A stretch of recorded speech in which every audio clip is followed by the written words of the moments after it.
Good morning, and welcome to PSR Colorado's second medical symposium on the health impacts of oil and gas development. My name is Dr. Cory Carroll, and I am a practicing family physician in Fort Collins, Colorado, and member of the PSR Board of Directors. As I stated above, this is our second symposium on this topic, but the venue is quite different than we had last year. We were in person last year. In the COVID era, we are living in virtual realities, and we thank you to tune into our Zoom conference today. When we met in person last year, I hope you all can remember those days. We held the conference, the symposium at Colorado State University.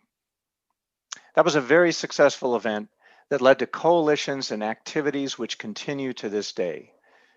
Please check out PSR Colorado via our website, psrcolorado.org. So our job today is to focus on the science and evidence and educate on those areas of oil and gas development that are not typically discussed.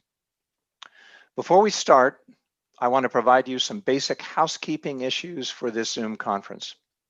All speakers have been pre-recorded, but you will have an opportunity to engage with them via the question and answer live stream event. Speakers in the morning will be available for questions before the lunch break, and similarly, the afternoon speakers before the end of the conference. Those sessions will be live and moderated by members of PSR Colorado. The questions, however, will come from you.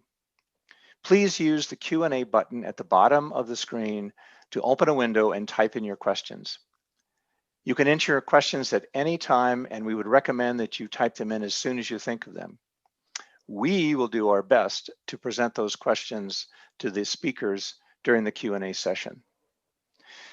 If you have any technical difficulties during the symposium, you can use the chat window to contact our administrator.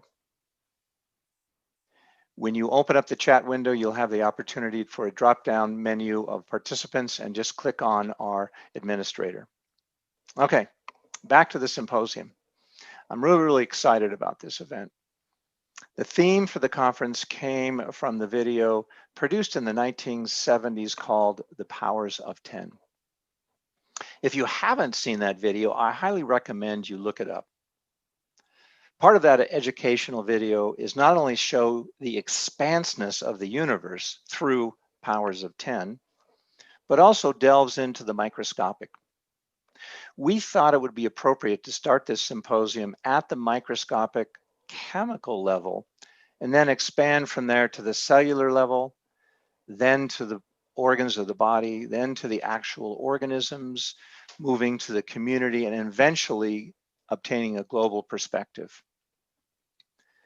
To start our symposium off, we have a very exciting speaker, Dr. David Brown.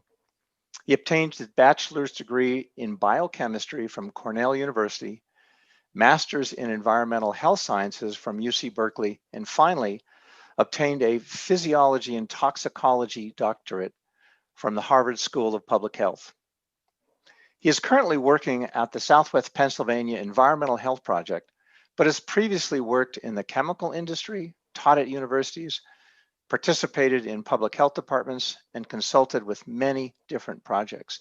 He has numerous publications over the many years of his career. Recently, during a phone call with Dr. Brown, he reminded me about pharmacodynamics and how that is critically important in how the body clears chemicals.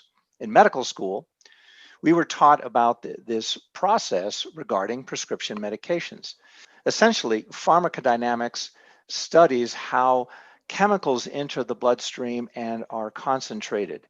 That involves absorption and elimination, and then you chart that out over time.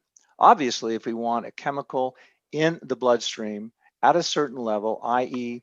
for reducing blood pressure, we want to keep that concentration where it'll be beneficial to the patient. However, when it comes to toxin in our bodies, those chemicals follow the same principles. Many toxicology studies look what happens with a single exposure. In real life, people have multiple exposures. Those folks living near oil and gas development are more likely to have those multiple exposures. Due to the pharmacodynamics, those toxins are more likely to build up in their body. Dr. Brown will expand on this further and talk about some of the toxins that are associated during this development of oil and gas. I will remind you again, if you have any questions, please use the Q&A button in the Zoom screen to enter them. Now, without further ado, it is my great pleasure to introduce Dr. David Brown.